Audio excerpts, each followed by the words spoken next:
The world's climate scientists tell us that the highest safe level of emissions would be around 350 parts per million of carbon dioxide and greenhouse gases in the atmosphere. We're already at 400. They tell us that the sort of safest we could hope to do without having perilous implications as far as drought, famine, human conflict, major species extinction would be about a 2 degrees Celsius increase in temperature. We're rapidly approaching that, and with all the built-in carbon dioxide that's already in the atmosphere, we're easily going to exceed that. So on our watch, we are facing the next major extinction of species on the Earth that we haven't seen since the time of the dinosaurs disappearing. When whole countries go underwater because of sea level rise, when whole countries find that there's so much drought that they can't feed their population, and as a result they need to desperately migrate to another country or invade another country, we're going to have climate wars in the future. And what about livestock and animal agriculture? Well, what about it?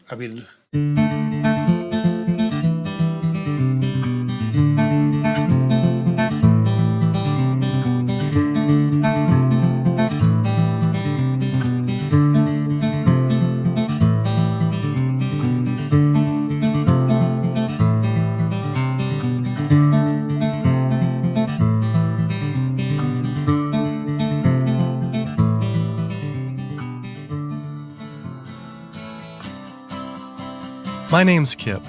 This is me. I had a cliche U.S. American childhood. My mom was a teacher, my dad was in the military, and I have one sister. I played all the sports growing up, but I always loved the outdoors and camping. Life was simple, not a care in the world. And then this guy showed up. Like so many of us, I saw his film An Inconvenient Truth about the impacts of global warming, and it scared the emojis out of me. In Al Gore's film, he describes how our Earth is in peril. Climate change stands to affect all life on this planet. From monster storms, raging wildfires, record droughts, ice caps melting, acidification of the oceans, to entire countries going underwater. That could all be caused by humans' demands on the Earth. I wanted to do everything I could to help. I made up my mind right then and there to change how I lived and to do whatever I possibly could to find a way for all of us to live together, in balance with the planet sustainably forever. I started to do all the things Al told us to do. I became an OCE, Obsessive Compulsive Environmentalist.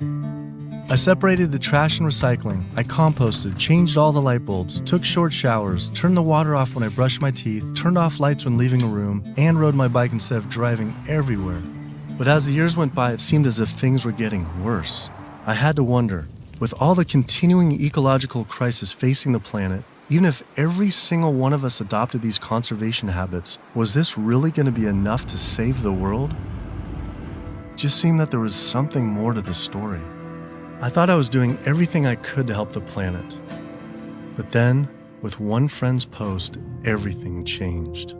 The post sent me to a report online published by the United Nations stating that raising livestock produces more greenhouse gases than the emissions of the entire transportation sector. This means that the meat and dairy industry produces more greenhouse gases than the exhaust of all cars, trucks, trains, boats, planes combined. Cows and other farmed animals produce a substantial amount of methane from their digestive process. Methane gas from livestock is 86 times more destructive than carbon dioxide from vehicles. Here I'd been riding my bike everywhere to help reduce emissions, but it turns out there's more to climate change than just fossil fuels. I started doing more research. The UN, along with other agencies, reported that not only did livestock play a major role in global warming, it is also the leading cause of resource consumption and environmental degradation destroying the planet today. How is it possible I wasn't aware of this? I thought this information would be plastered everywhere in the environmental community. I went to the nation's largest environmental organizations' websites, 350.org, Greenpeace, Sierra Club, Climate Reality, Rainforest Action Network, Amazon Watch, and was shocked to see they had virtually nothing on animal agriculture. What was going on? Why wouldn't they have this information on their main page? It seemed the main focus for many of these groups was natural gas and oil production, with fracking being the latest hot issue due to water usage and contamination. Hydraulic fracturing for natural gas uses an incredible amount of water. A staggering 100 billion gallons of water is used every year in the United States. But when I compared this with animal agriculture, raising livestock just in the US consumes 34 trillion gallons of water. And it turns out the methane emissions from both industries are nearly equal. Living in California, a state plagued by drought and water shortages, water use is a major concern for many of us. The average Californian uses about 1,500 gallons per person per day. About half of that is related to the consumption of meat and dairy products.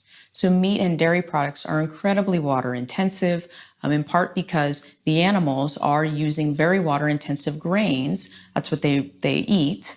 And so all of the water embedded in the grain and that the animal eats essentially is considered part of the virtual water footprint of that product.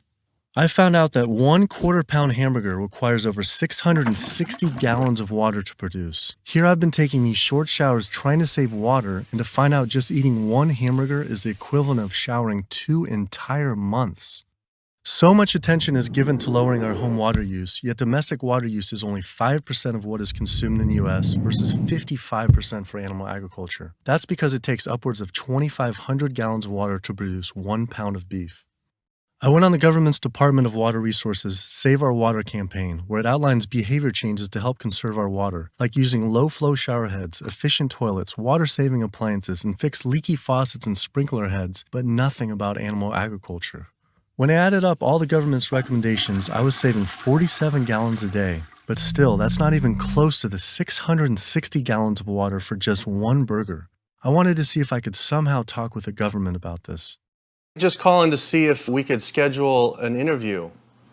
Yeah, that would be good. What does your schedule look like this afternoon or tomorrow afternoon? Tomorrow afternoon could be good.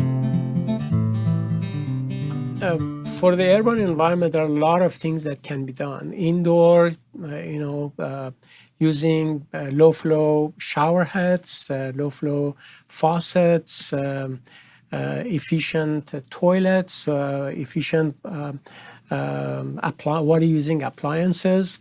All those are really good areas that can help quite a lot. But the biggest water savings is from outdoor. We have to be mindful of the way we use water. We have to use it as efficiently as possible. We have to protect its quality, and we have to be good stewards of the environment that depend on water.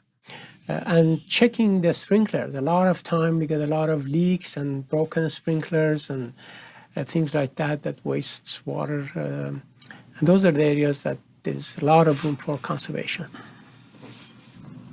It kept on coming up. A lot was of animal agriculture. Can you comment on that at all, about how much that plays a role in water consumption and pollution?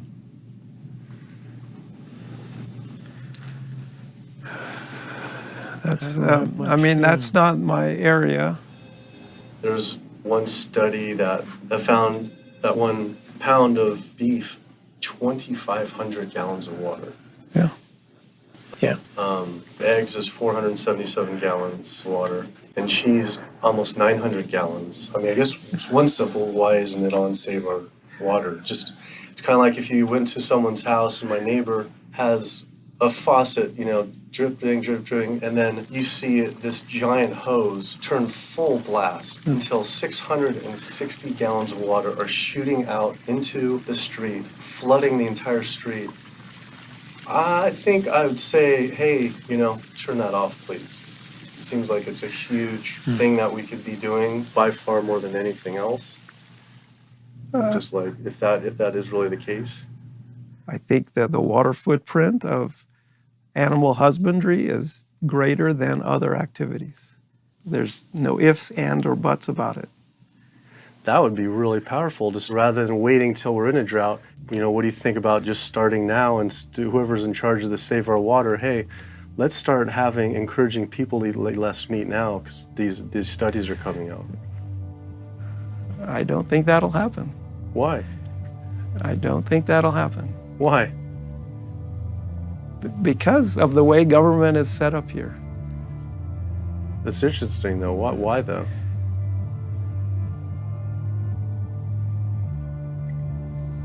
One is water management, and the other one is behavior change. behavior of taking showers and not watering your lawn and doing all that, that's behavior. Yeah. Wow. Clearly the government did not want to talk about this issue. Their inability to answer, along with the environmental organization's silence on the topic of animal agriculture, made it seem something more was going on. I started doing more investigating on the impacts of livestock and found out this situation was actually worse than I had thought. The transportation and energy sectors are understandably given a lot of attention because of the terrible impact carbon dioxide is having on our climate. But animal agriculture produces 65% of the world's nitrous oxide, a gas with a global warming potential 296 times greater than CO2 per pound. Yet all we hear about is fossil fuels. Energy-related CO2 emissions are expected to increase 20% by the year 2040. Yet emissions from agriculture are predicted to increase 80% by 2050. This devastating figure is mostly due to a projected global increase in meat and dairy consumption. According to two environmental specialists at the World Bank Group, using the global standard for measuring greenhouse gases, concluded that animal agriculture was responsible for 51% of human-caused climate change when the loss of carbon sinks, respiration, and methane are properly accounted for, which the UN study failed to address. But not only that, I found out that raising animals for food is responsible for 30% of the world's water consumption, occupies up to 45% of the Earth's land, is responsible for up to 91% of Brazilian Amazon destruction, is a leading cause of ocean dead zones, habitat destruction, and species extinction. Yet, the largest environmental groups that are supposed to be saving our world didn't have this as their main focus? I had to speak with environmental organizations to find out why they weren't addressing this issue. I sent off dozens of emails, made call after call, spent hours on hold. Days became weeks and weeks became months, and for some reason, no one wanted to talk to me about this. So bizarre. I supported these organizations for so long and now was met with silence. I was, however, able to connect with a handful of environmental authors and advocates that were willing to address this issue. I took my old trusty van, Super Blue, out of retirement and hit the road. So my calculations are that without using any gas or oil or fuel ever again from this day forward, that we would still exceed our maximum carbon equivalent greenhouse gas emissions, the 565 gigatons, by the year 2030, without the electricity sector even, or energy sector even factored in the equation, all simply by raising and eating livestock. If you reduce the amount of methane emissions, the level in the atmosphere goes down fairly quickly and within decades, as opposed to CO2. If you reduce the emissions to the atmosphere, you don't really see a signal in the atmosphere for 100 years or so. It's an environmental disaster that's being ignored by the very people who should be championing. Deforestation, land use, water scarcity, the destabilization of communities, world hunger. The list doesn't stop. Free-living animals made up, 10,000 years ago, made up 99% of the biomass. And human beings, we only made up 1% of the biomass. Today, only 10,000 years later, which is really just a fraction of time, we human beings and the animals that we own as property make up 98% of the biomass. And wild, free-living animals make up only 2%. We've basically completely stolen the world, the earth, from free-living animals to use for ourselves and our cows and pigs and chickens and factory farm fish. And the oceans have been even more devastated. Concerned researchers of the loss of species agree that the primary cause of loss of species on our earth that we're witnessing is due to overgrazing and habitat loss from livestock production on land and by overfishing, which I call fishing, in our oceans. And we're in the middle of the largest mass extinction of species in 65 million years. The rainforest is being cut down at the rate of an acre per second. And the driving force behind all of this is animal agriculture, cutting down the forests to graze animals and to grow soybeans, genetically engineered soybeans to feed to the cows and pigs and chickens and factory farm fish. 91% of the loss of rainforest in the Amazon area thus far to date, 91% that's been destroyed is due to raising livestock. The leading cause of environmental destruction is animal agriculture. I just couldn't understand why the world's largest environmental organizations were not addressing this when their entire mission is to help protect the environment. But that's the thing too, is they say, use less coal, ride your bike. What about, eat less meat? Yeah. I think they focus grouped it and it's a political loser. In terms of, because they're membership organizations, a lot of them. They're looking to maximize the number of people making contributions, and if they get identified as being anti-meat or challenging people on their everyday habits, that's something that's so dear to people that it will hurt with their fundraising. They do not want to address the primary driving cause of environmental devastation, which is animal agriculture, because they're businesses and they want to make sure that they have a reliable source of funding. I went invited to a meeting with Al Gore and some years ago now, and made these methane arguments, and he was really pushed back. And that's just his argument. It's hard enough to get people to think about CO2. Don't confuse them. I think that the problem with a lot of organizations that are focused and have a laser focus don't go off message because they don't want to piss off another whole group of people that will make their lives difficult. If you listen to the majority of the major environmental organizations, they're not telling you to do much besides live your life the way you've been living it, but change your light bulb from time to time, drive less, use less plastic, recycle more. It's better for their fundraising and better for their profile to create a victim and perpetrator sort of plot line. It's like when we talk about the fact that when we have a dysfunctional family and the father is an alcoholic, that's the one thing no one talks about. Everybody goes around that, and yet it's the one thing that's causing the devastation in the relationships in the family, because no one wants to talk about it. How could these organizations not know? I mean, the issue is right in front of them. It's unmistakable at this point. And just like these organizations, they're falling over themselves to show the general public that climate change is human-caused. And in doing so, they completely fail to see what's right in front of them, that animal agriculture, raising and killing animals for food, is really what's killing the planet. That was it. No more emails, no more phone calls. I had enough. I realized if I wanted answers, I would have to go to these organizations' headquarters in person. Hi, how's it going? We're doing a full-length feature documentary, and it's on sustainability and animal agriculture plays a role. And we're seeing if we can talk to David Barr. Yeah. Okay. Did you have an appointment with him? We've been trying for it's almost 2 months, and we haven't even had one receptive email or anything. So we'll see if we can just set something up. Let me just go. They sent out their PR person instead. She refused to be filmed and told us to turn off the camera, but promised someone from their rainforest, ocean, and climate change departments would all speak with us, finally. Next stop was to give Sierra Club a visit. Turns out they were a bit more receptive to me showing up at their doorstep. Hey, how's it going? With the climate change, what's the leading cause of that? Well, it's basically burning too many fossil fuels. So coal, natural gas, oil, tar sands, oil shale, all these new exotic fuels that are kind of hybrids between them. But that's basically what is loading up the atmosphere. So we have this greenhouse effect where the heat is getting trapped and the temperatures are soaring at a rate that has never existed in the history of the Earth. And what about livestock and animal agriculture? Well, what about it? I mean, do just research. A couple of the UN report says it's more. Livestock accounts for more than all transportation put together. A recent 2009 World Watch report, livestock causes 51% of all greenhouse gas emissions.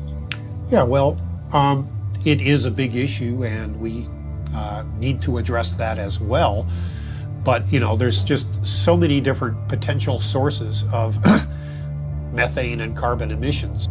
If the number one leading cause is animal agriculture and meat consumption, then doesn't that need to be the number one focus, if not the number two? Well, That's your assessment. Our assessment is different. That was bizarre. So Greenpeace got back with me today and said, "It was great to meet with you yesterday. I've spoken with various people here at Greenpeace about your request, but I'm afraid we're not going to be able to help this time. Thanks again, and we wish you the best of luck." Greenpeace's response reminded me of the statistic that 116,000 pounds of farm animal excrement is produced every second in the United States alone. That is enough waste per year to cover every square foot of San Francisco, New York City, Tokyo, Paris, New Delhi, Berlin, Hong Kong, London, Rio de Janeiro, Delaware, Bali, Costa Rica, and Denmark combined.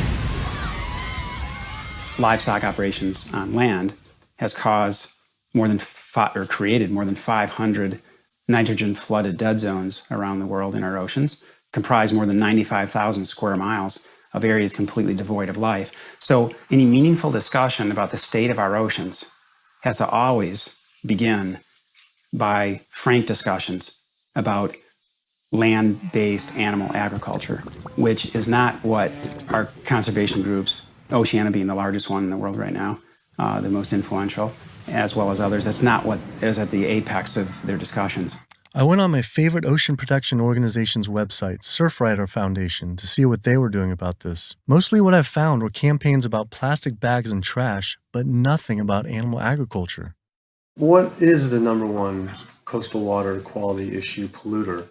I mean, a lot of it, it's actually, we call it the toxic cocktail, because it really is this sort of diffuse source. So it's, heavy metal from tires and brakes and cars, heavy metals.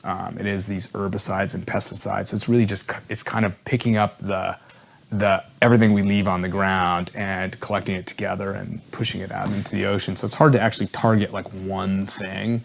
We're doing our research on this particular one and runoff, and just kind of increasingly as we're interviewing more and more people, it keeps coming up. The animal agriculture as being, and we read animal agriculture as being the number one water polluter, considerably by more than any other. Yeah, that's interesting. I think, I guess it depends on the regions that you focus on, like the urban areas, which is sort of like where we are here in Southern California. We don't see that because there's not a lot of sort of agricultural farms. But if you look in the mid-Atlantic, sort of Maryland, Virginia, North Carolina, that region, I know there's a lot of poultry farms and a lot of hog farms, and it's a huge waste issue. I was surprised that not only did they not focus on farm runoff, but they also didn't mention any campaigns about how our oceans are in near collapse. The UN reported that 3/4 of the world's fisheries are overexploited, fully exploited, or significantly depleted due to overfishing. The oceans are under siege like never before, and marine environments are in trouble. And if we don't wake up and do something about it, we're going to see fishless oceans by the year 2048. That's the prediction from scientists. The fact that when people look at fishing, sometimes they're only looking at the fact of the animals who are actually consumed by humans, and we're not necessarily looking at all the animals who are caught in the drift nets, all the other animals who are killed in the industry. We're at over 28 billion animals were pulled out of the ocean last year. They're not ever given a chance to recover. They can't recover. They don't multiply that quickly. They don't, they don't come back. We're not giving them an opportunity. The way fishing is done today to feed the demand for 90 million tons of fish is primarily through massive fish nets. For every single pound of fish caught, there's up to 5 pounds of untargeted species trapped, such as dolphins, whales, sea turtles, and sharks, known as bykill. If we were to imagine this same sort of practice happening on the African savanna, targeting gazelle, but in the process scooping up every single lion, giraffe, ostrich, and elephant, nobody would stand for it. Yet, this is what is happening in our oceans every single day. Between 40 and 50 million sharks each year are killed in fishing lines and fishing nets as bykill. Then their fins might be cut off or not cut off, but they're caught initially as bykill. And it's from fishing. It's from fishing in a sustainable manner, in many cases, for fish that are labeled sustainable by for instance, Oceana and these sustainable certified organizations. So my thought is that why would we want to stop at banning shark fin soup if you're concerned about sharks, which all these organizations are and most of the public at large is now. If we really are concerned about sharks, we would ban fishing. I went on the world's largest ocean conservation group's website, Oceana, to see what they were doing about this. On their site, along with a TED Talk by CEO Andy Sharpless, I was astounded to read they actually recommend that one of the best ways to help fish is to eat fish. With the world's fish population in near collapse, this seems like saying the best way to help endangered pandas is to eat pandas. I couldn't understand how Oceana could say we could remove close to 100 million tons of fish per year, and that could somehow be sustainable and good for our oceans. Many of the species that are nearing extinction have done so, are being ravaged and becoming nearly extinct in a declining fashion and haven't recovered on the watch of Oceana and on the watch of Marine Stewardship Council and very much on the watch of Monterey Bay Aquarium Seafood Watch, which I mentioned in one of my lectures. That's they're aptly named because that's what they're doing. They're sort of watching this happen instead of aggressively halting it. I mean, according to the United Nations Food and Agriculture Organization, roughly 3/4 of all the fisheries out there are either fully exploited or overexploited. So there's really not a whole lot of fish stocks out there that you might consider at healthy levels for the ecosystem. Watching Andy's TED Talk about feeding the world. In 1988, fish catch, as you mentioned, peaked at 85 million tons. How is it possible that we can sustainably catch 100 million tons by 2050, regardless if it's in a farm or if it's in the ocean? If for every pound of fish you're taking out, you're essentially taking out 5 pounds of wild fish, no matter whether it's a pond or it's in the ocean. How can that be sustainable?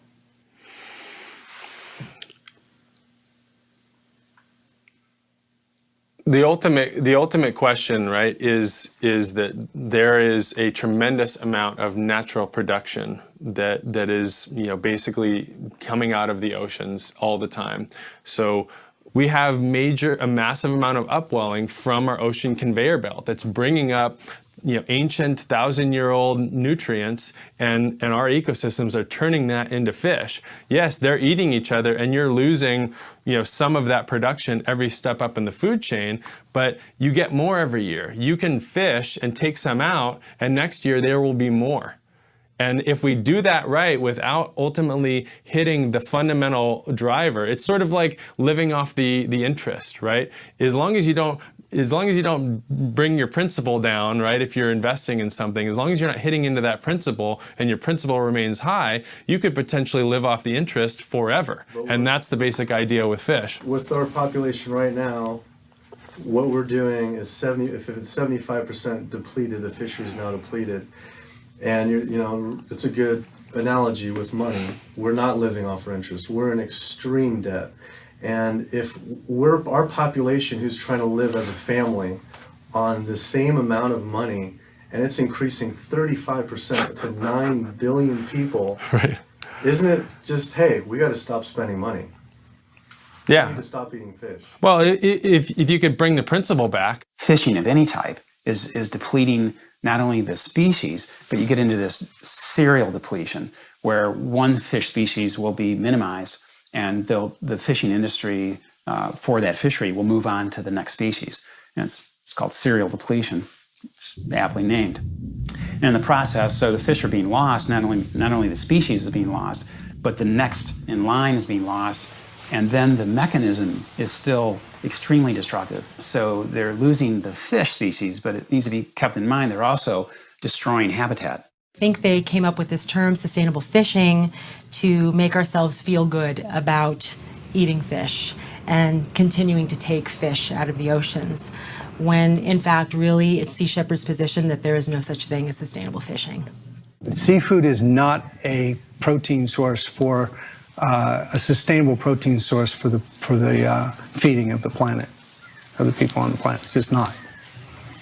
People don't want to hear it because that makes them feel like they have to take action. They have to stop doing something, and a lot of people don't want to, and people don't want to, they don't want to put it out there because it's uncomfortable. They don't want to propose to tell people what to do, but we're at a point where we all have to be cognizant and we have to realize and we have to take an action. Our founder, Captain Watson, likes to say, if the oceans die, we die. That's not a tagline, that's the truth. Perhaps the only other ecosystem that is being destroyed at such a rapid rate are the world's rainforests. Our global rainforests are essentially the planet's lungs. They breathe in CO2 and exhale oxygen. An acre of rainforest is cleared every second, and the leading cause is to graze animals and grow their feed crops. That is essentially an entire football field cleared every single second. And it is estimated that every day, close to 100 plant, animal, and insect species are lost due to rainforest destruction.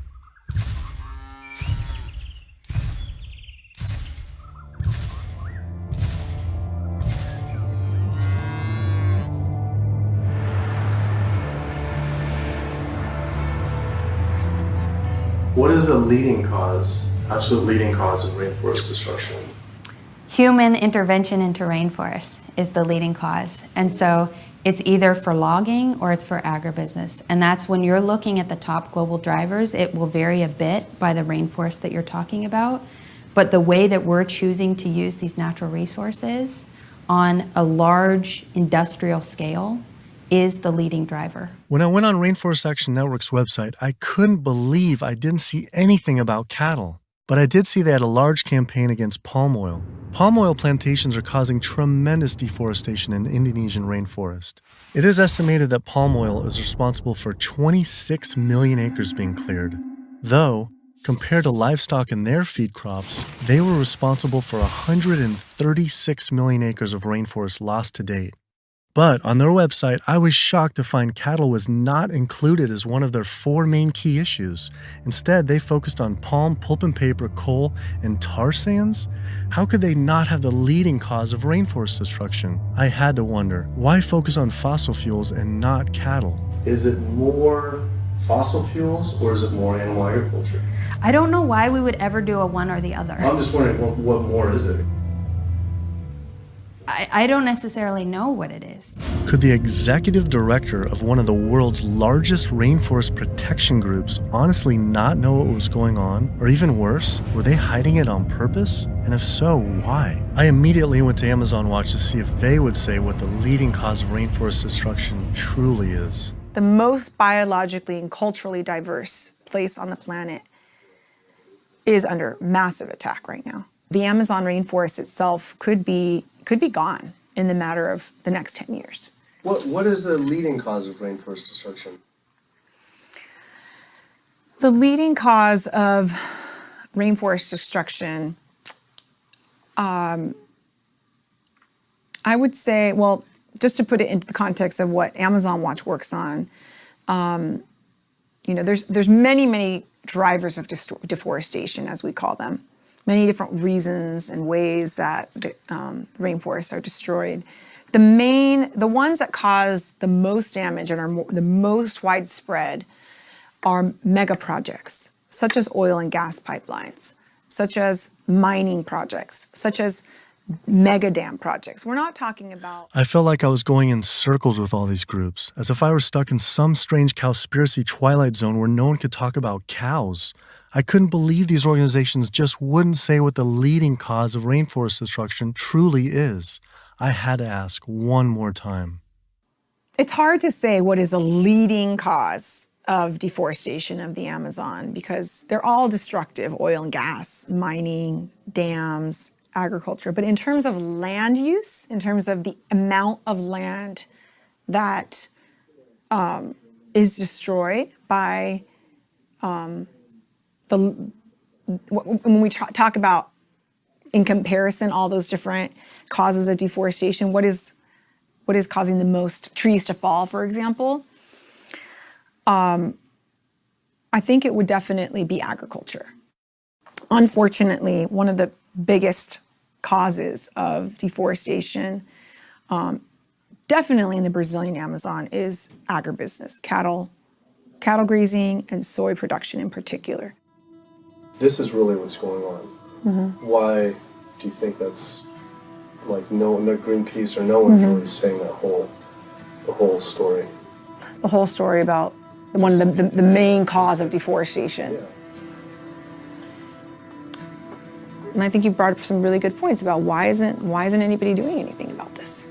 And I think in Brazil in particular, I think when we look at what happened after the forest code was passed, and people who were standing up against the lobbyists and the interests, the special interests, the cattle industry, the agribusiness industry, what was happening to them? A lot of people who were speaking out got killed. And if you look at, say Carlos, you look at Claudio, there's people who are putting themselves out there and saying, cattle ranching, is destroying the Amazon. A lot of those people who are really putting themselves out there, and look at Dorothy Stang, the nun who lived out in Pará, who was killed. A lot of people will speak up. A lot of people just keep their mouths shut because they don't want to be the next one with a bullet to their head. Sister Dorothy Stang was a U.S.-born nun living in the heart of the Brazilian rainforest. Her life's work was to protect the Amazon. She spoke out openly against the destruction of rainforests from cattle ranching for years. Walking home one night, she was brutally gunned down at point-blank range by a hired gun from the cattle industry.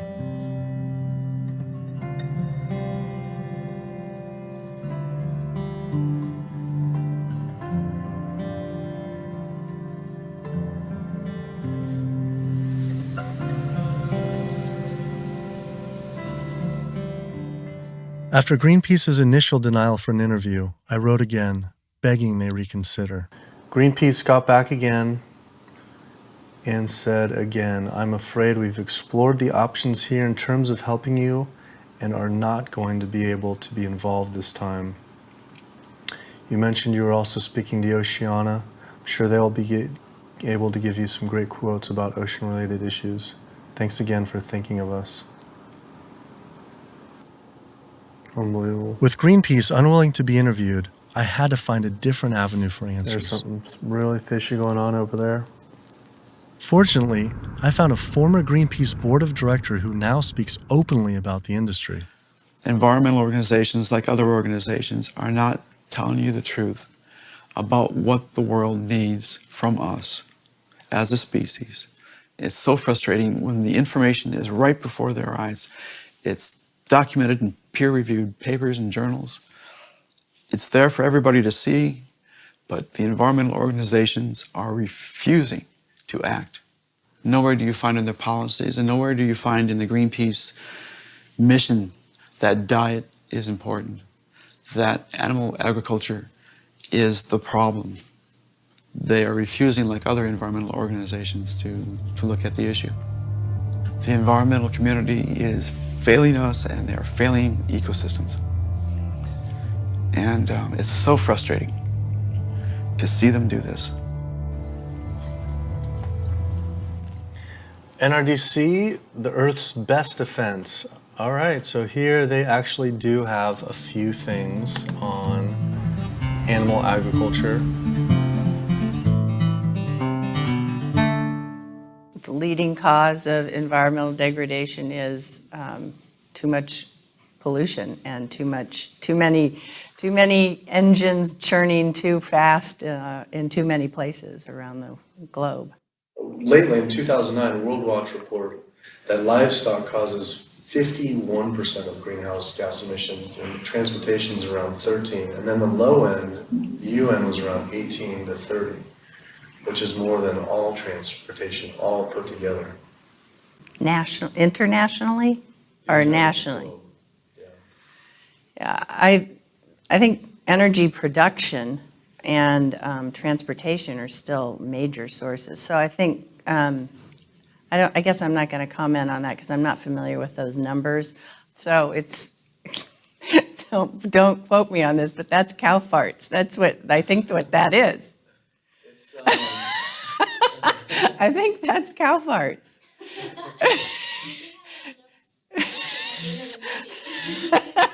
Well, that's part of the story. Methane production from cows and other livestock's flatulence is a major contributor, but mostly it is due to deforestation and the waste they produce. which is 130 times more waste than the entire human population, virtually all without the benefit of any waste treatment. NRDC absolutely, as I said, has a big food program. In fact, we just, every year we do the Growing Green Awards, and we recognize food innovators. And this last year, one of the awardees was a sustainable pork producer, actually, that doesn't use any antibiotics, and also the antibiotic use that industrial food production in the United States uses right now. Is, we're giving the majority of antibiotics in the United States are administered to healthy livestock. I wanted to visit one of these sustainable farms. I found the Market Guard grass-fed beef farm on the lush, misty California coast.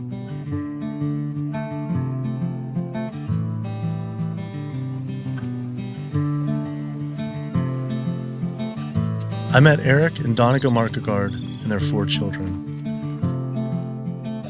Leah and Larry are usually up at 6 and out, milking the cows, slopping the hogs.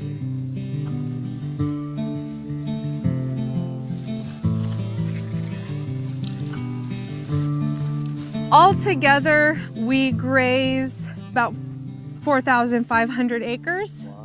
And this is our home ranch. And this is 952 acres of that. On average, it's about 1 cow or cow and a calf per every 10 acres. We would produce annually roughly 80,000 pounds of finished plate-ready meat.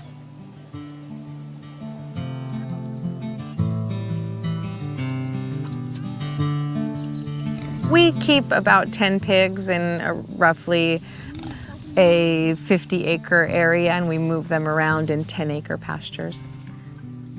Some people think that pigs are dirty and gross, but I really like them. They know people, and they'll be friends and really nice. And they could be like your best friend, or could be like your sister. See? They know you when you get to know them. I mean, I shouldn't be bonding, but you have to have nice pigs. Why shouldn't you bond with them? Well, because they're gonna turn into bacon. Oh. But these pigs are about 7 months old now. So these bigger ones are getting ready to be killed. Those 2 smaller ones there, they could grow up a few more months. I love animals, and that's why I'm in the meat business. It's what more of society needs to see, is that packaged piece of meat is a living animal, living and breathing creature that, yeah, it's hard. It's hard. But like what Donegal said earlier, we do it because we love them. With the land use, there's anywhere between, with industrial, as low as 2 to 2.5 acres per cow, all the way up to some, depending, it's not as lush as this, up to 35 acres. Yeah, we have a ranch in South Dakota that's 50 acres. 50 acres per. Yeah, it's about 50 acres, yeah. And why is that? Same thing, it was just farmed and robbed of all the nitrogen, the land was abused. Seasonal, and right? It's also seasonal. Is it possible, and is it practical for the whole world to, say, have grass-fed cattle? In, like, say, Brazil, where 80%, supposedly 80% of the rainforest was destroyed for cattle. What are your thoughts on that? They shouldn't be eating beef. If their environment wasn't designed to raise beef, then they shouldn't be eating it. Yeah. How do you offset the carbon footprint of livestock?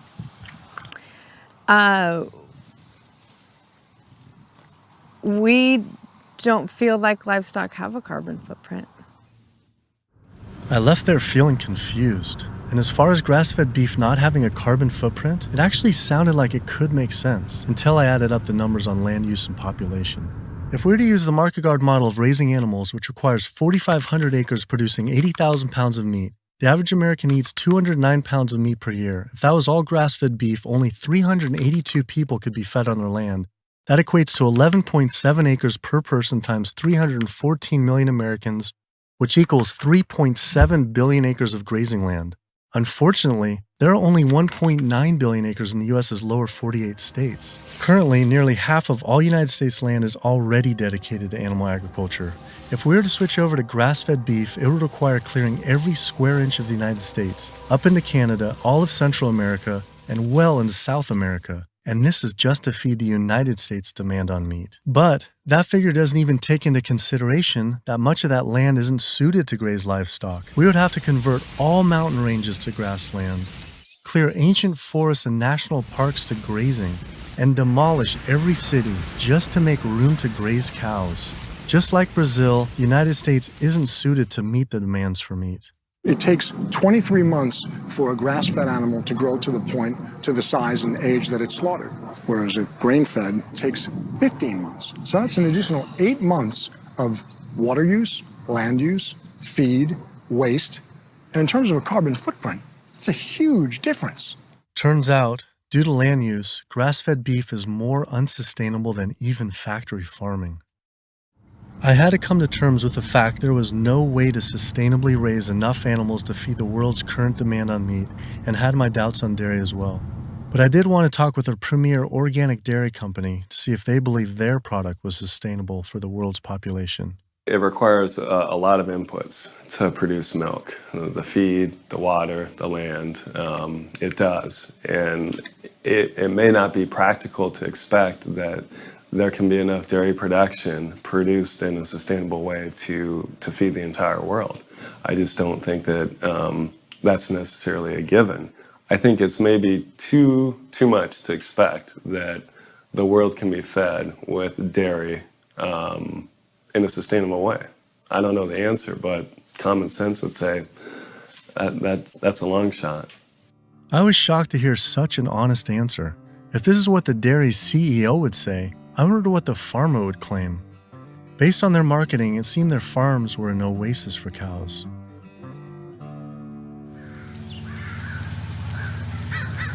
It was not what I expected.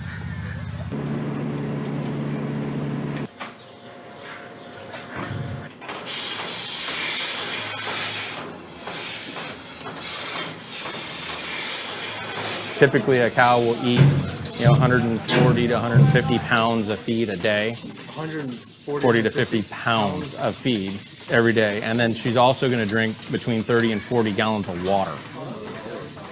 Probably go through about 20 tons per week. 20 tons of grain per week. Primarily for our milking cows, so about 250 cows. Yeah, so the biggest part of sustainability to me, the number one thing on the list should be profitability. So how the process completely works from start to finish is the cow needs to have a baby in order to give milk. And so she'll have her baby. That baby's going to stay with the mother for at least 2 days. The babies will go off to our calf raising facility, so they have an individual hutch that they'll be raised in. Since we're a dairy, it's only the girl cows that give us milk. So the boys on typical dairies, they're sold off to beef raising facilities. But we do keep approximately half, and we raise them for 2 years and sell them as organic grass-fed beef. So all dairy cows eventually go to the beef industry? Mm-hmm. At some point in time, she's really going to drop off, and so you have to make a business decision at that point.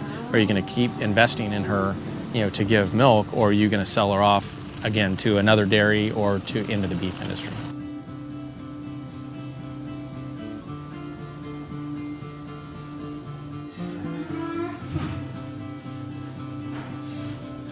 There's very few places on this planet that have this type of environment. But the demand on dairy-based protein in the world is only going to increase. And there's not enough land on the planet to do this type of dairying around the world. It's just the environment is not going to be that way. The land's not there. So I guess on a global scale, a conclusion would be dairy is not sustainable. unless we start digging up houses and putting pastures back. And the only way to start digging up houses and development is to have less people. But we only know that population is going to continue to grow. So that means more commercial dairying, I'm sure. Either that or some lower demand by the people. Yeah, or some other product's going to take its place. I mean, we see there's all sorts of soy milks and almond milk and a lot of other products that are coming out and different blends. Where you take juices and proteins, and I think you'll see a lot more of that. He was right. How could cow's milk be sustainable? For when 1 gallon of milk, it takes upwards of 1,000 gallons of water to produce. Almost a third of the planet's land is becoming desert, with a vast majority due to livestock grazing. Doing research on grass-fed livestock, I kept coming across the work of Alan Savory. Savory claims that the best way to reverse this desertification is to actually graze more animals. This reminded me of Oceana saying the best way to help fish is to eat fish. This is the same man, during the 1950s, working as a research officer for the game department of what is now Zimbabwe, came up with a theory that actually elephants were the cause of desertification there. And his solution was convincing the government to kill 40,000 elephants. Yet, after 14 years of relentless slaughter, the conditions only got worse. His theory was wrong. The culling finally ended, but not until tens of thousands of elephants and their families were killed. This is not someone I would ever take ecological advice from.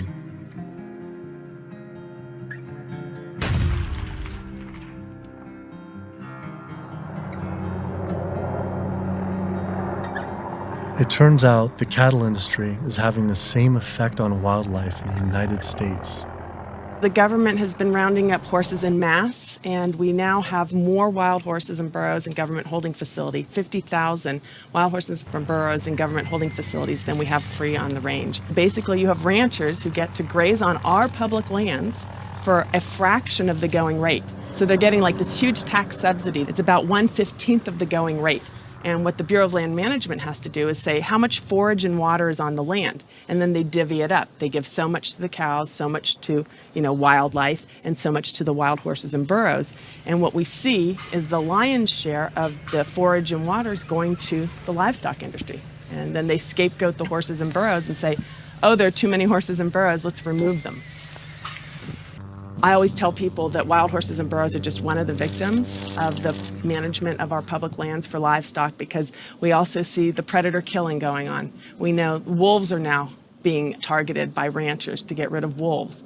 USDA has aircraft, and all they do is aerial gunning of predators. So all a rancher does is call up and say, I've got a coyote here. They'll come over and they'll shoot the coyote, or they'll shoot the mountain lion, or they'll shoot the bobcat. And this is all for ranching. In Washington State, after cattle were found to be attacked on public lands where they were grazing under permit, Washington State decided to kill the entire wedge pack of wolves. And those wolves were not introduced. They had in-migrated from Canada, but they're no longer there. It starts at the local level with the Bureau of Land Management, but then it goes all the way to Congress. And we see Congress sitting there willing to allow this type of mismanagement of our public lands to continue. It is the insistence of and the lobbying power of the animal agriculture industry that continues to see wolves killed, continues to see an insistence that predators be maintained at a low level that does not benefit ecosystems. I've seen so many pieces of land, I've looked at so many environmental assessments from the Bureau of Land Management where they say the rangelands are not meeting standards. And they say straight up, livestock grazing is a cause for not meeting range standards, and yet they will continue to allow livestock grazing. They're at the very core of making sure that cougars are treed by hounds and that wolf packs are run down and that hunting seasons are opened up year-round, and that traps are set so that they can suffer. If anyone cares about wild horses and wildlife and public lands and the environment, you can't ignore the livestock, the impact, the negative impact that livestock grazing is having on our public lands in the West. I've added up the costs of animal food production that the producers don't actually bear themselves. These are the hidden costs or the externalized costs that they impose on society. And those are in categories like healthcare, environmental damage, subsidies, damage to fisheries, and even cruelty. If you take those externalized costs, which are about $414 billion, if the meat and dairy industries were required to internalize those costs, if they had to bear those costs themselves, the costs of the retail prices of meat and dairy would skyrocket. So a $5 carton of eggs would go to $13. A $4 Big Mac would go to $11. Whether you eat meat or not, whether you're an omnivore or an herbivore, you are paying part of the costs of somebody else's consumption. So that when somebody goes into a McDonald's and buys a Big Mac for $4, there's another $7 of costs that's imposed on society. I'm paying that. You're paying that, whether you eat meat or not. When you really look at who's benefiting and who's lobbied for this system of agriculture, it's the largest food producers in the country and the largest meat producers. And once they become so large and wealthy, then they can dictate the federal policies around producing food because they have so much political power. I knew I needed to talk to an animal agriculture lobby group to see what they had to say. If they could silence the government, are they influencing and possibly have connections to these environmental groups as well? Animal Agriculture Alliance, one of the biggest livestock lobby groups in America, has agreed to an interview. Greenpeace won't give us an interview, but Animal Agriculture Alliance has agreed to an interview. Now that is saying something.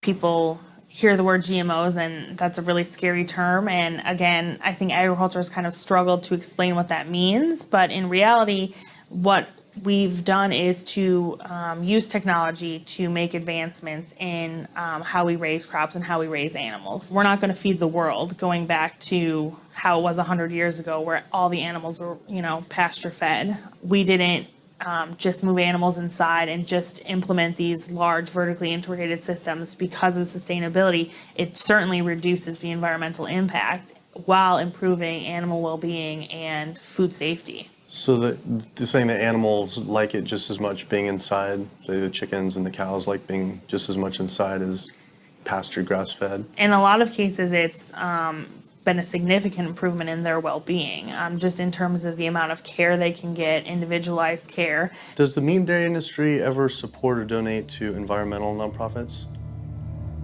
I don't know that I would want to comment on that. Yeah, I don't. I don't know. I don't know that we would know what they donate to or don't donate to. Does meat and dairy industry ever support or donate to, say, Greenpeace? Again, I don't know that I would feel comfortable. Hey, sorry we didn't get back to you earlier. I have some bad news. Unfortunately, we are no longer able to fund your film project. We had a meeting, and due to the growing controversial subject matter, we have some concerns and have to pull out. Why was this subject so controversial? The first person I could think to speak with was Howard Lyman, who had been sued by cattlemen for simply speaking the truth about animal agriculture on the Oprah Winfrey Show. I was born on the largest dairy farm in the state of Montana in 1938. Grew up my entire life on a livestock farm, went to Montana State University, got a degree in agriculture, came back and started a mega agriculture endeavor where I had 10,000 acres of crop, 7,000 head of cattle, and about 30 employees. So I spent 45 years of my life in animal agriculture, and so I've been there, done that. When I was on the Oprah show, we had the food disparagement law.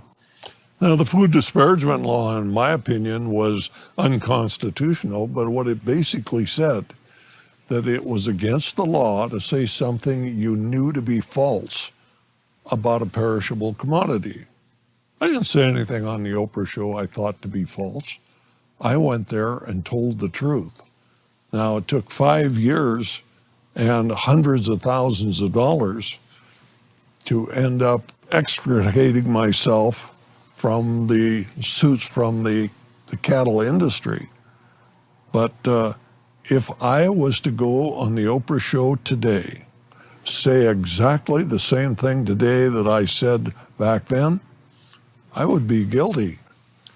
And for me, when they were talking about the food disparagement law, it was the fact of whether I told the truth or not.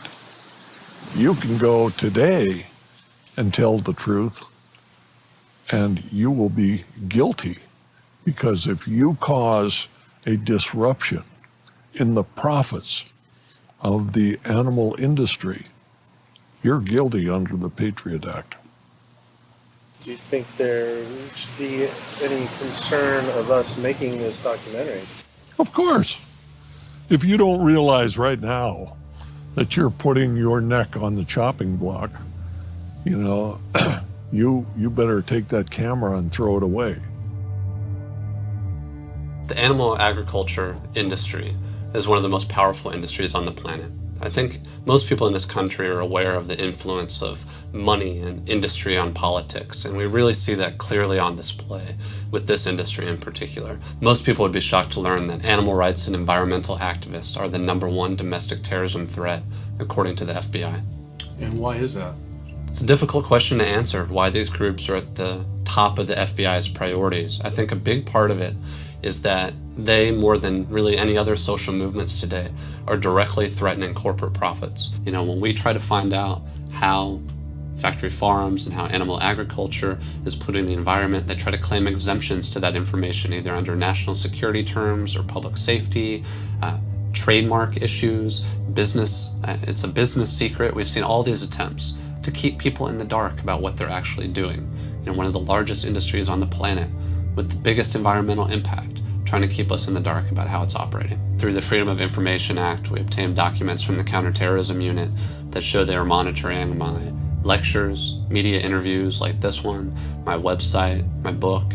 Are we at risk filming this and showing it? You're going up against people that have massive legal resources. I mean, it's just overwhelming, the amount of money at their disposal, and you have nothing. And I think that fear is a big part of the tactic as well. Will was right. I was scared. When I learned about the activists being killed in Brazil, I was disturbed, but I felt removed. But to learn about American activists and journalists being targeted by the industry and FBI, my funding being dropped, I was genuinely worried, and it hit close to home. Was this why no one was willing to talk about the issue? I decided to take precautionary measures with all the footage I shot.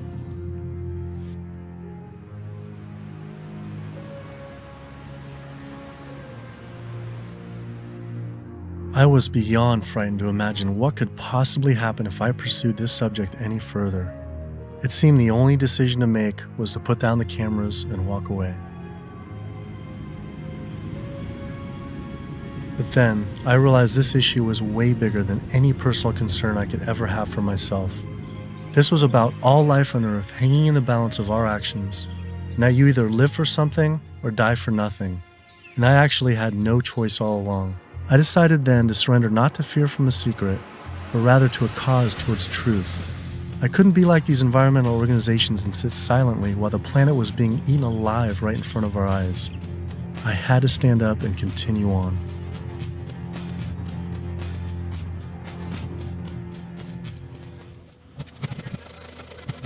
Some people would say the problem isn't really animal agriculture, but actually human overpopulation.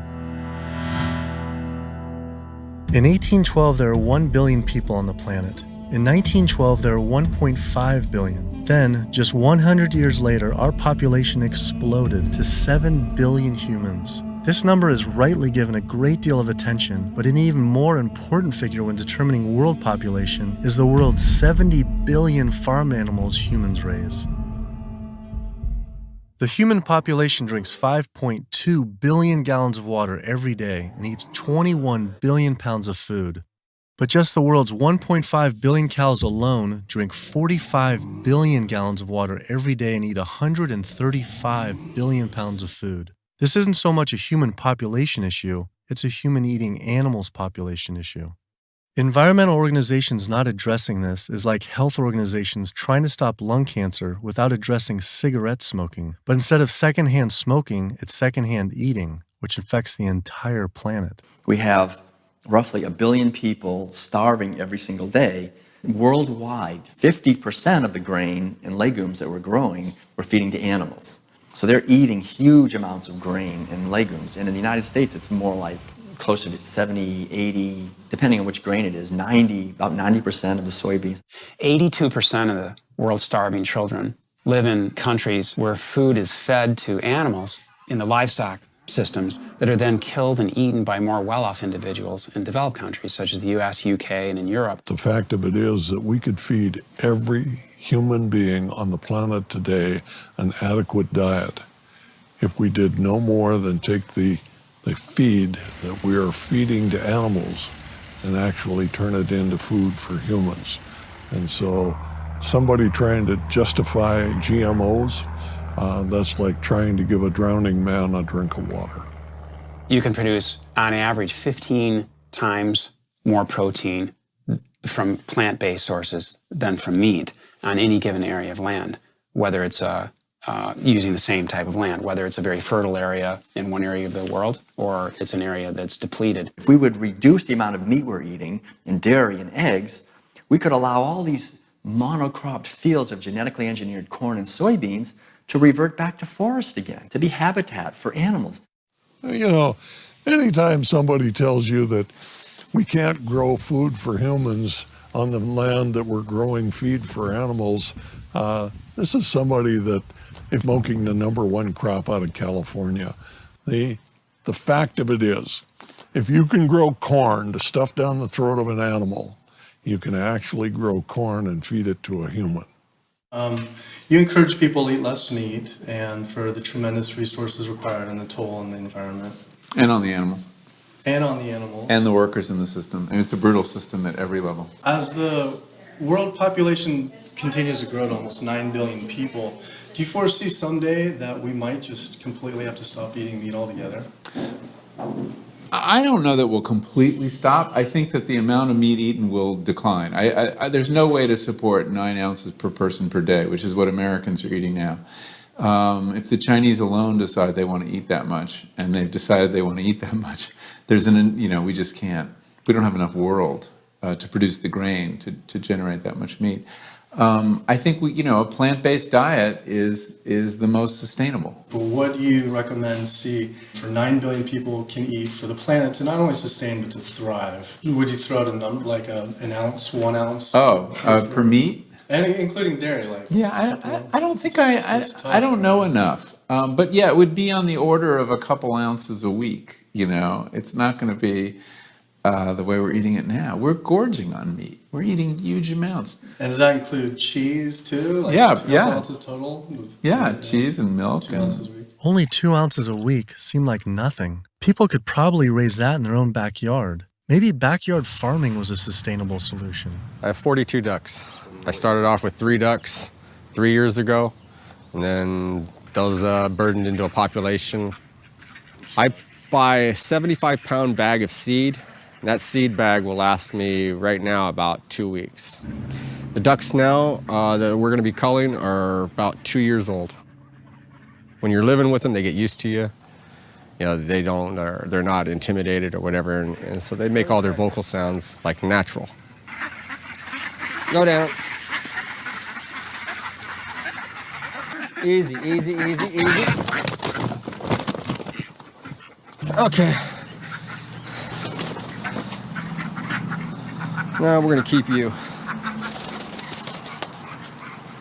Run. These 2 go first. Being smart-wise, compared to a chicken, they're probably the same.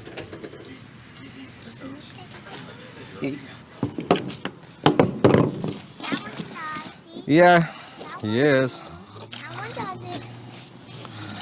Alrighty. Okay. Right there.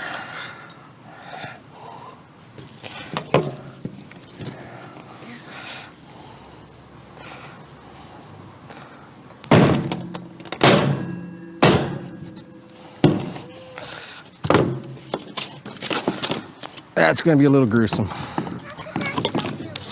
could that still be alive? They're not. That's nerves, a nerve reaction.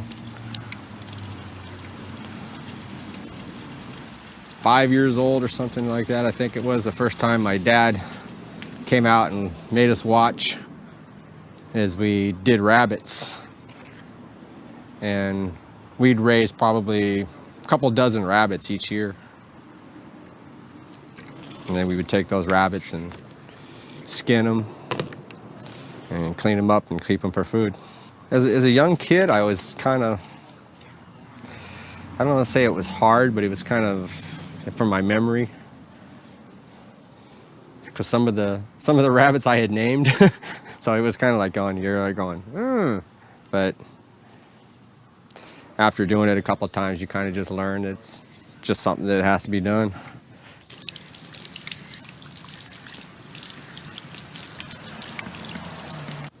Not the fingers. I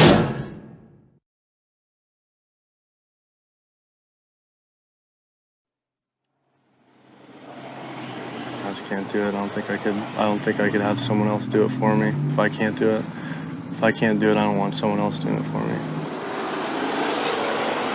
And then sustainability, for sustainability, 75 pounds is 2 pounds per, so it's a pound per week per duck. 52 weeks, 110, so it's 110 pounds of food for 1 to 1.5 pound of meat.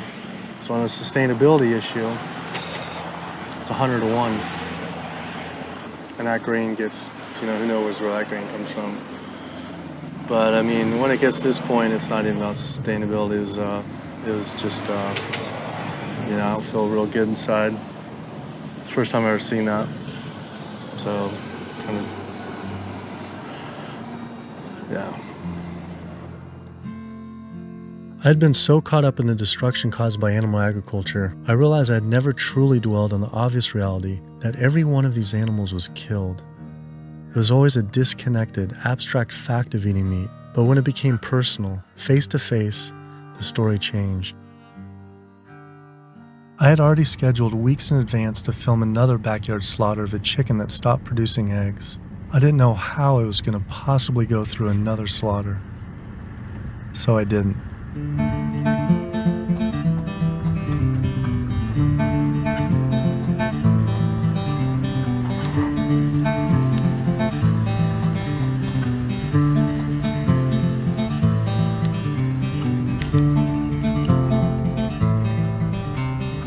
Animal Place is a farm animal sanctuary in Northern California that focuses on rescuing animals from the animal agriculture industry.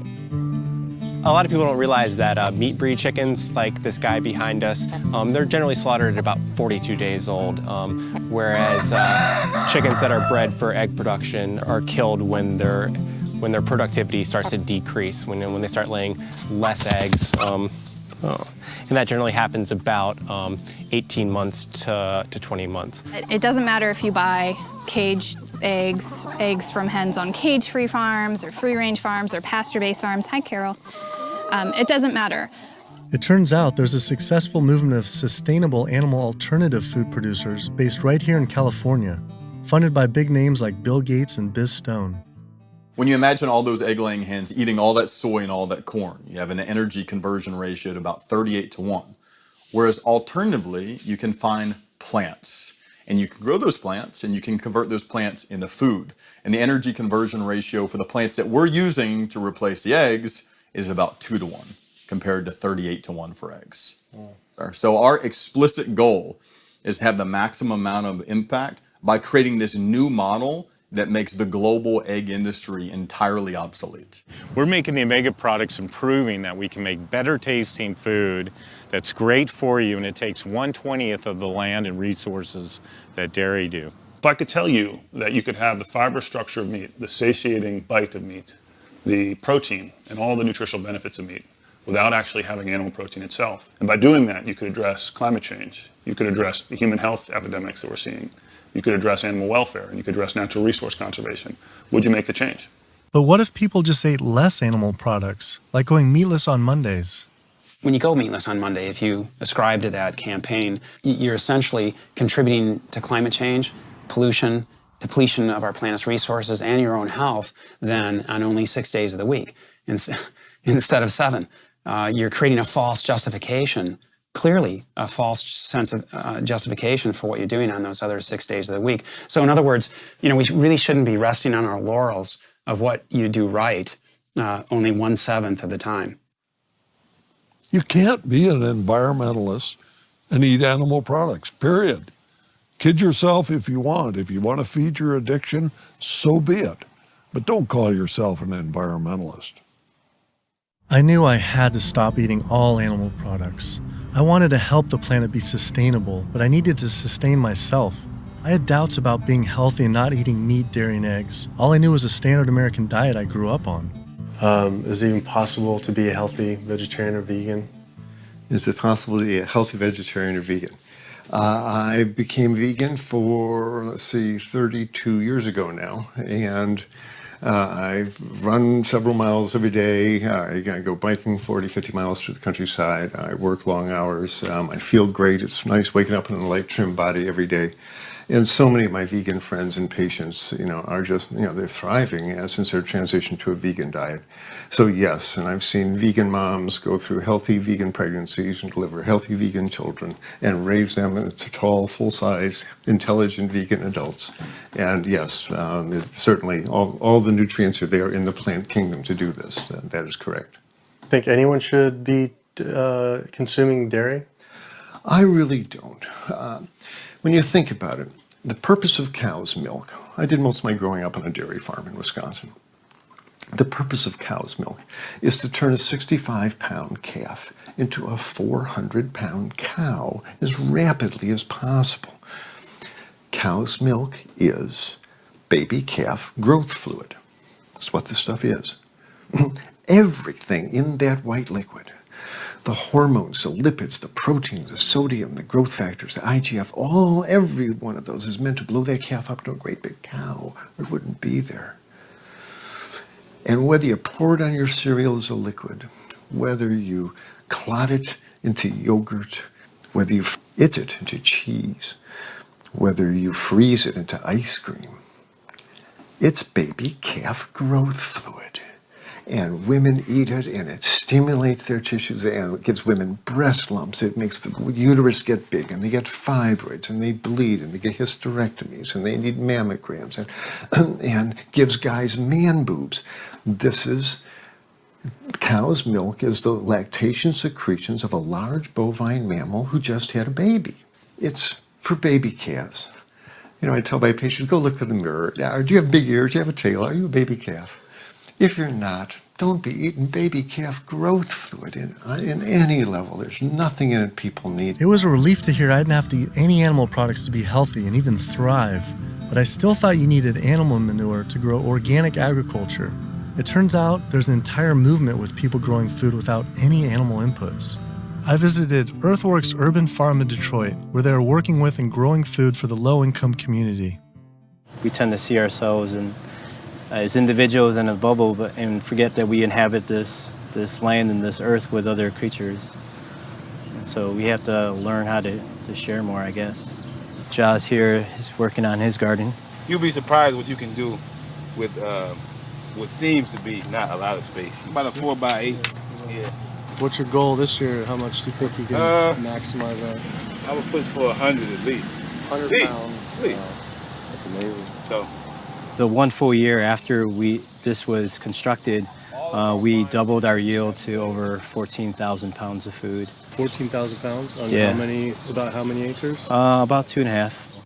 So as much food as we produce and we grow, or the earth helps us grow, is we also have to return those nutrients back to the soil. So we like to think of our work as being regenerative, that we're putting as much life-giving substance in the ground as we're taking out.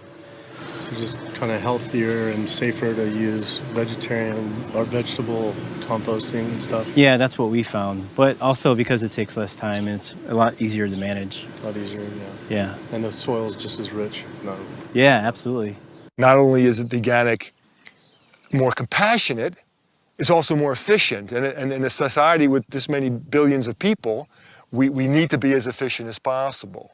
Some people might go back and say, if we embrace this primitive approach of only wild animals everywhere, and we go back to like a hunter-gatherer system, that sounds great. But that was 10 million people on the entire continent. Maybe a little bit more, a little bit less, no one really knows. Today, now, we have what? We have 320 million in the US, 25 million in Canada, another 100 and so many million in Mexico. So North America is up to almost 450 million people. Trying to figure out a way to bring animal agriculture in balance with 450 million hungry people is impossible. This is amazing. I didn't believe it when I first learned it, but 216,000 more people are born to the planet every day. Every day. It's extraordinary. But what's really extraordinary is you need, per day, 34,000 new acres of farmable land. It's not happening. To feed a person on an all-plant-based vegan diet for a year requires just 1/6 of an acre of land. To feed that same person on a vegetarian diet that includes eggs and dairy requires 3 times as much land. To feed an average U.S. citizen's high-consumption diet of meat, dairy, and eggs requires 18 times as much land. This is because you can produce 37,000 pounds of vegetables on 1.5 acres, but only 375 pounds of meat on that same plot of land. A high-consuming meat-eating Californian saves 1.4 tons of CO2 equivalent per year by removing beef from their diet. They save 1.6 tons by going vegetarian and 1.8 tons by going vegan.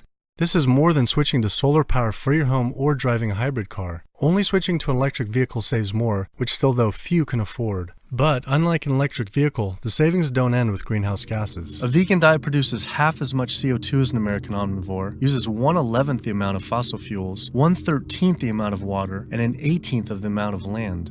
After adding this all up, I realized I had the choice every single day to save over 1,100 gallons of water, 45 pounds of grain, 30 square feet of forested land, the equivalent of 10 pounds of CO2, and one animal's life every single day. If we all, as a society, did go vegan and we moved away from eating animal foods and toward a plant-based diet, well, what would happen? If we didn't kill all these cows and eat them, then we wouldn't have to breed all these cows because we're breeding cows and chickens and pigs and fishes. We're breeding them and over and over again relentlessly. So if we didn't breed them, then we wouldn't have to feed them. If we didn't have to feed them, then we wouldn't have to devote all this land to growing grains and legumes and so forth to feed to them. And so then the forest could come back, wildlife could come back, the oceans would come back, the rivers would run clean again, the air would come back, health would return. Renewable energy infrastructure, such as building solar and wind generators all over our country to reduce climate change, I mean, that's a pretty good idea, but it's projected to take at least 20 years and at least minimally $18 trillion to develop. Another solution to climate change, we could stop eating animals. And it could be done today. It doesn't have to take 20 years, and it certainly doesn't have to take $18 trillion because it costs nothing. Some people say, well, let's fix CO2 and then we can worry about the methane. Well, it's the other way around. It actually makes sense. Do something about methane because you get a response right away. Quietly and unmistakably, the most powerful thing that someone can do for the environment. No other lifestyle choice has a farther-reaching and more profoundly positive impact on the planet and all life on Earth than choosing to stop consuming animals and live a vegan lifestyle. You don't think we couldn't solve this problem in a heartbeat? I'll tell you what, all we would need is for the environmentalists to live what they profess, and we'd be on a new course in the world. We will not succeed until we stop animal agriculture. And by succeed, I mean we will not save ecosystems to the extent necessary. We will not have enough food for people around the planet. We will not stop global warming. We will not stop pollution and the dead zones that run off all the fields of corn and soy that are grown to feed livestock. And we will not stop the hunting of wolves and other predators. Now, organic farming is one major positive step in the right direction, but we need to keep walking. We need to get beyond organics. We need to get to sustainability. When you take the animal out, well, you also take the greenhouse gas issue out, and you take the food safety issues out, and you take some of the other externalities related to food scarcity out. But one thing that's amazing is, I think you put our values back in. You put values like compassion and integrity and kindness, values that are natural to human beings. You put that in. You build that back into the story of our food. And I think as this begins to progress, I think it also helps people to pause before they eat that egg, before they eat that steak, before they eat that chicken nugget, and ask themselves, is that really what they want? Or do they actually want something more? I had to come to the full conclusion the only way to sustainably and ethically live on this planet with 7 billion other people is to live an entirely plant-based vegan diet. I decided instead of eating others to eat for others. At first, like these environmental groups, I was afraid of what it'd mean to change, but now I embrace it. All this talk about sustainability sounded like our planet was on some sort of life support, and I don't want her to simply survive or to sustain, but to thrive. Life today is not about sustainability, it's about thrivability. She's given so much to us for so long, it was time to give back. 108% of everything we have. It felt good. It was in alignment. And we see this movement not just about providing cheaper, inexpensive food that everyone can have, but also a spiritual move. A move towards understanding who we really are and how we can really connect to each other. Do what you can do as well as you can do it every day of your life, and you will end up dying one of the happiest individuals that ever died. We become part of a gathering momentum of other people that's happening. This is really what's happening. This is the news. Selflessness is a nice way to be. It has all these benefits for yourself as well as the planet and other people. So it's a beautiful way to live. Ecologically, it just feels better. This is about massively transforming how our society eats because it's a necessity. It's acting on what we know and acting kindly and gently on the whole planet and with other people to accomplish the goals of living better.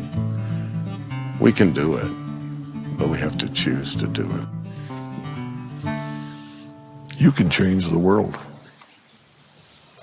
You must change the world.